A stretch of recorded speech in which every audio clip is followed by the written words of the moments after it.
The UKIP leader Nigel Farage joining us now live from Sheffield. We're so sorry for all the confusion, Mr Farage. A few technical issues, our bad. Glad you're still there. Talk to us about your posters that you've launched. Who are they aimed at? Yeah, there's a series of posters. The posters deal with the issue of nationality, the fact that the European flag, indeed the European Union, is now imposed on our passports. They deal with cost, the fact that membership of this club costs us £55 million a day. They deal with the fact that now 75% of our laws aren't made here. They're made by the institutions of the EU, and so we've lost our democracy.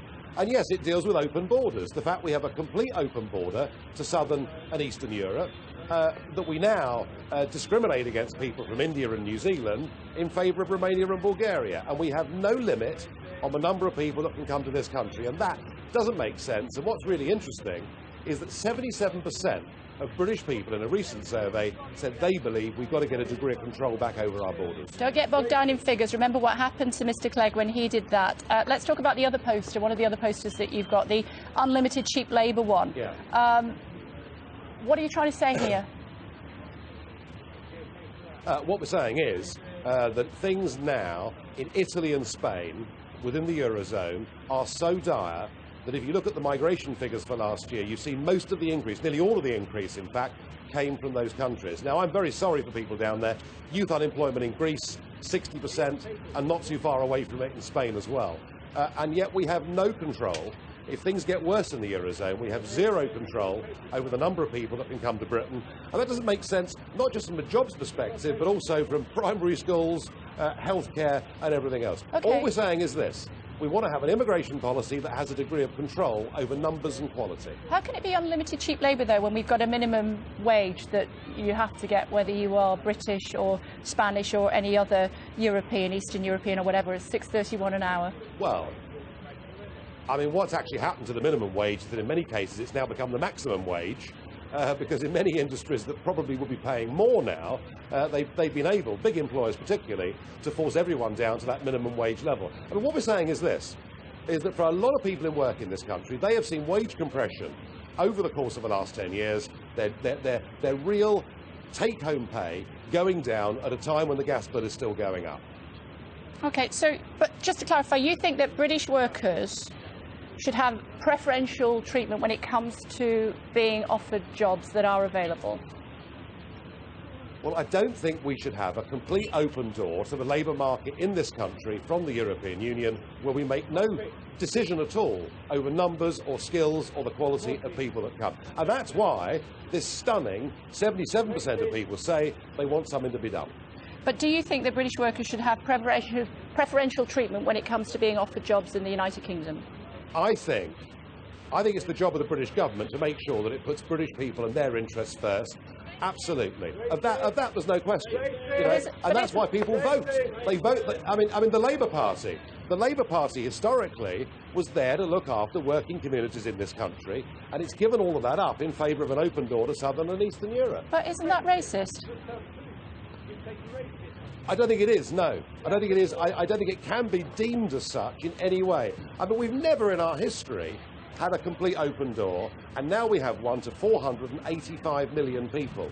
I don't think in terms of common sense that really adds up. But if you are a racist, according to the Oxford English Dictionary, it means that you are showing the belief that a particular race is superior to another. And presumably, if you're saying that British people should have jobs above East Europeans, you're suggesting that they're superior, and as a result, that's racist. Well, actually, this is a big argument in London amongst the Afro-Caribbean community, 50% of whose youngsters haven't got jobs. And that same survey that was done recently showed over 60% of the settled ethnic minorities in this country also believe we've got to have some degree of control. So this crosses all boundaries within this country. OK, but you're getting bogged down in the figures again. And as I said, remember what happened to Mr Clegg when he did that. Yeah. I've given you the definition of racist. Well, yeah. You told me what you thought about the fact that British workers should have a superior chance of getting a job above European workers, whether they're from Eastern Europe or whatever. And that is quite simply a racist comment. No, it isn't. It is the job of a British government, firstly, to defend the realm, and secondly, to put the interests of the people that live in this country first. That's what we should be doing, and I'm afraid we've turned our backs on that over the course of the last few years, which has led to much, much unhappiness among millions of families. What should happen to East Europeans who are working here at the moment? Well, there are many, of course, that have come here and done incredibly well. There are others that have come here and haven't done incredibly well. What is for certain is that if you have an oversupply in the labour market, particularly the unskilled labour market, you force down wages and you make it much harder, particularly for school leavers, to get their foot on the rung of the labour marketplace. So they shouldn't be allowed to do the work. So they shouldn't be here. So they shouldn't be here. They should leave so that those jobs could be given to somebody else who are British. Well, and that's racist. I haven't argued that. Well, I haven't argued we should retrospectively change any laws at all. What I am saying is, here on in, we need to take back control. And ultimately, I mean, the place to really debate this is going to be a referendum in this country. At the moment, Ed Miliband says he won't give us a referendum, and part of our campaign is to go for Labour votes, in the north of England particularly, to force Labour, if he does become the next Prime Minister, into giving the British people a choice. Immigration on this scale has led to increasing segregation in our towns and cities, but worst of all, what it's done socially, it has left, I'm afraid, a white working class effectively as an underclass, and that, I think, is a disaster for society. You know that obviously that's what you said during one of the Europe debates with Mr. Clegg. So you're suggesting that we have created in this country a white underclass, a white working class underclass? I didn't say it was solely that, because if you remember, the next sentence I uttered was about, particularly in South London, the Afro-Caribbean community having been forced into the same position. Yes, we have disadvantaged the life chances of many people in this country from all backgrounds. How would you describe a racist? I don't know, you tell me. I don't know, I'm asking you. Well, I don't know. I know we're running a party. I'm here in Yorkshire. The number 2 on our list is Amjad Bashir, born in Pakistan, raised in Bradford. He's a businessman. He's standing for UKIP, and he knows that he signed up, as all our candidates have done, to being a non-sectarian, non-racist party committed to putting the interests of the British people first. That's what it's about. But you can't describe what a racist means to you. Someone that discriminates on those grounds, that's not us. There are other choices on the ballot paper for people that feel like that. Mercifully, I don't think they're going to get many votes. I'm just looking at, I wonder if we can talk about the reason that we got you on, obviously, was talking about your manifesto. Yeah. And Lucy Vade in Devon, I'll be voting UKIP because they're the only party listening to what people want. She's a very pretty girl. She ticks all the boxes. Why did you choose her? Well, she is a member of our party and has been for some years, and she works for us in our head office in London. Do you think you should have made that... What is your problem with her? I have no problem with her at all. I just wondered whether you should have made that clearer on your manifesto. So I can't really win with you, can I?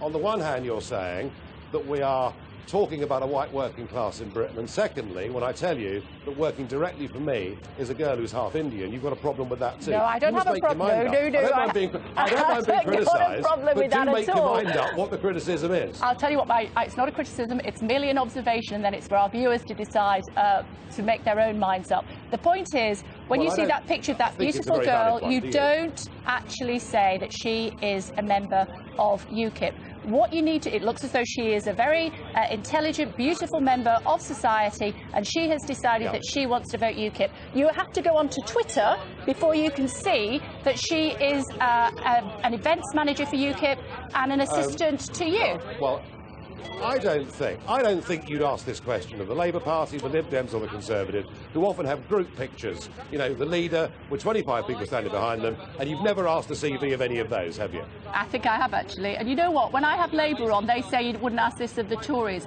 And when I have the Tories on, they say you wouldn't ask this of Labour. You're just becoming a mainstream politician. No, I'm sorry, I'm not going to have that. You know, the fact that Lizzie Vade is half Indian and works for us is, as far as we're concerned, a non-issue. Of course it's an issue. You have to be open and transparent and say, oh, and by the way, I work for UKIP. How pathetic. You can't answer that question. I don't see any reason for that at all. She's somebody in our promotional material who's going to vote UKIP. She joined UKIP, she got a job in UKIP because she believes in what we stand for. What on earth is wrong with that? Exactly. What on earth is wrong with what? So why don't you actually say that in your documentation? I don't see the need. Sorry? I don't see the need. You are. I mean, you see, you're going down this media route. You know, do you want us to say the religion of all of our candidates, or do you want us to say we're living in the United Kingdom, wherever we come from, whatever religion we are part of this country, and we're all in this together? That's our message, and you seem to be wanting to segment people out. If in doubt, always blame the media. That's what I find is a very useful way of going about things. That's what Mary McLeod did when she was on the programme the other day. I wondered if I could ask you how you think you're going to do in the elections. Well, I don't know. I mean, if you look at the opinion polls, the last half a dozen, Labour are clearly in the lead, with the Tories trailing in third. You know, we are going to spend a lot of our time, resource and effort in the big cities, in the north of England, in the big Labour voting areas, because we know, you know, a very large chunk of old Labour does not like the fact that we're controlled by the institutions of Brussels. And, you know, if that's how they feel, there isn't much point of them voting for New Labour, is there?